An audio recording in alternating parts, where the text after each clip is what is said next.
The basilica's architecture was derived from the Roman need for a large public meeting space, so it had to be large enough to accommodate hundreds of people at once.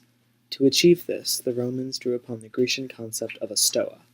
The Greek stoas were open to the elements, but the Romans wanted to protect themselves from the more variable weather of Italy.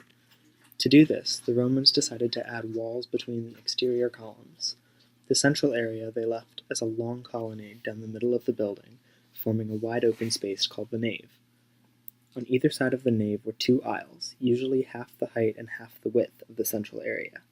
These aisles provided a space slightly secluded from the main area of the basilica, in which private business could be dealt with discreetly. One of the most important things a basilica could do, however, was to provide a space for the common people to gather and hear news, whether the outcome of legal battles or new mandates from the Senate. To accomplish this, the Romans added a raised, rounded platform at one end of the nave called the apse, a design later adopted by Christian cathedral churches.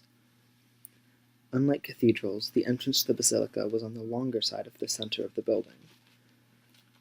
Churches moved the main entrance to the far, narrow end to allow incoming people the chance to appreciate the grandeur of the tall building's colonnade. In Roman times, the basilica was not intended to awe the public by its architecture, but rather allow them to conduct their business in shelter. For Roman citizens, the basilica was an essential part of their everyday public lives. Today, the term carries with it a religious connotation, but in the days of the early Roman Empire, nearly all of the business and legal dealings of the area flowed in and out of the basilica. Much like the Greek stoas, the structures were typically public in nature and located in the heart of the city, near the Forum, to facilitate easy access. Much of Roman city planning focused on the use of public space, and the basilica was the epitome of this tenet.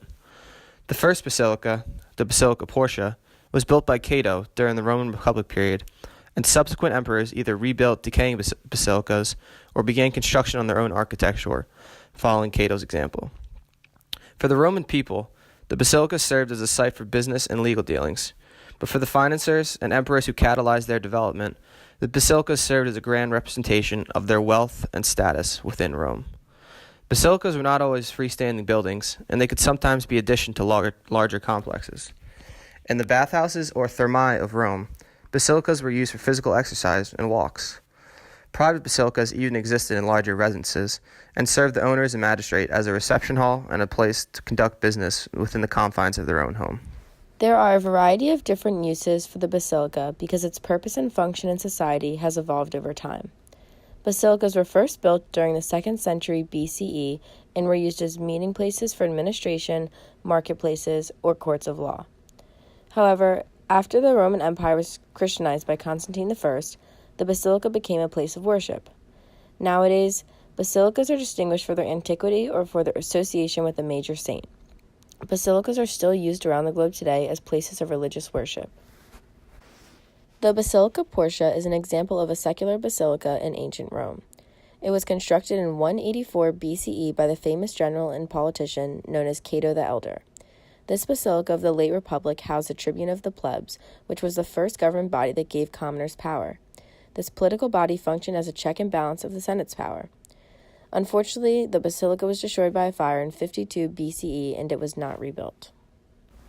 After Constantine I recognized Christianity as the official religion of the Roman Empire in 313 CE, he built one of the most famous basilicas of all time, St. Peter's Basilica, which stands in modern-day Vatican City. The innovations of ancient Roman architecture have far-reaching influences. For example, Basilica of Guadalupe, Mexico, built in 1904, has many of the same elements that can be seen in basilicas of ancient Rome. Some of these architectural components include colonnades, an apse, arches, and a bell tower. This speaks volumes to the versatility and timelessness of ancient Roman architecture. You may ask, why is the basilica so important? Well, today, many Christian churches are modeled after the Roman basilicas due to their practical architecture and ability to hold many people.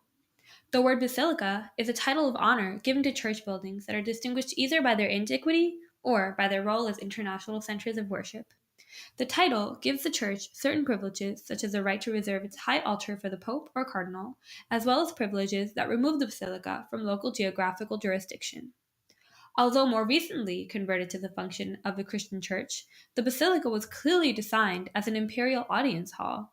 Its design inspired the construction of many secular and government buildings in parts of Europe and the United States, the most notable of which being the U.S. Capitol building, located in Washington, D.C.